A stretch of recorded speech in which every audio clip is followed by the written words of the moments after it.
Legal advocate ચેનલમાં તમારું સ્વાગત છે। આજે આપણે જોઈશું એફઆઈઆર વિશે। એફઆઈઆર મોડી નોંધાવીએ તો શું થઈ શકે? તો એફઆઈઆર એટલે ફર્સ્ટ ઇન્ફોર્મેશન રિપોર્ટ। એફઆઈઆર એવો દસ્તાવેજ છે જે પોલીસને ગુનાની પહેલી માહિતી આપવામાં આવે। એફઆઈઆર નોંધી પોલીસ તપાસ શરૂ કરે છે। સામાન્ય રીતે એફઆઈઆર 154 CRPC હાલમાં નવો કાયદો ભારતીય નાગરિક સુરક્ષા સંહિતાની કલમ 173 હેઠળ નોંધાય છે। એફઆઈઆર મોડી નોંધાવાથી ગુનાની પ્રમાણિકતા અંગે શંકા ઊભી થઈ શકે, પરંતુ દરેક મોડાપણું એ નુકસાનકારક નથી। કોર્ટ પરિસ્થિતિ મુજબ નિર્ણય લઈ શકે છે। મોડી એફઆઈઆર નોંધાવવા શંકા ઊભી થાય છે। મોડી એફઆઈઆર હોય તો કોર્ટ વિચાર કરે છે કે ફરિયાદ બનાવટી અથવા વિચાર વિમર્શ કરી એટલે વિચારીને બનાવેલી તો નથી ને, એના પુરાવા ઉપર અસર થાય છે। વિલંબથી પુરાવા નષ્ટ થઈ શકે છે। સાક્ષીના નિવેદન પર પણ અસર પડે છે।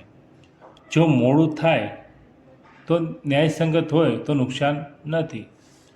કોર્ટ કહે છે કે જો ફરિયાદ પાસે એફઆઈઆર મોડી નોંધવાનું કારણ હોય તો એફઆઈઆર મોડી નોંધાવવાથી ફરિયાદને નકારવામાં આવતી નથી।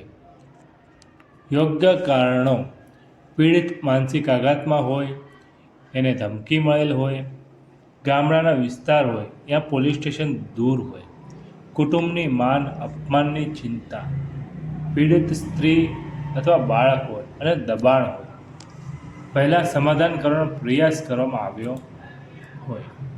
ગંભીર ગુનામાં મોડી એફઆઈઆર નુકસાનદાયક નથી, જેમ કે બળાત્કાર, ઘરેલું હિંસા, બાળ શોષણ, હત્યા જેવા કેસોમાં પીડિત તરફથી એફઆઈઆર તરત ન કરી શકાનું કારણ કોર્ટ સ્વીકારી લે છે।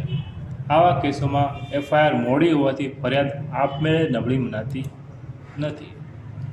પોલીસની ભૂલ હોય તો ફરિયાદીને અસર નહીં।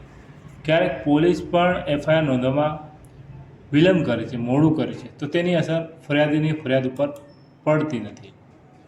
કોર્ટના સિદ્ધાંતો: વિલંબ સ્વભાવે ઘાતક નથી, પરંતુ સ્પષ્ટ સમજાવટ જરૂરી છે। તમારે સમજાવવું જરૂરી છે કે કેમ વિલંબ થયો।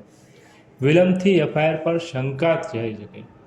યોગ્ય કારણ હોય તો એફઆઈઆર માન્ય થાય। કોર્ટ બધી જ પરિસ્થિતિ જોવે છે। વિલંબના આધારે એફઆઈઆર રદ થતી નથી। એટલે thank you for watching this video.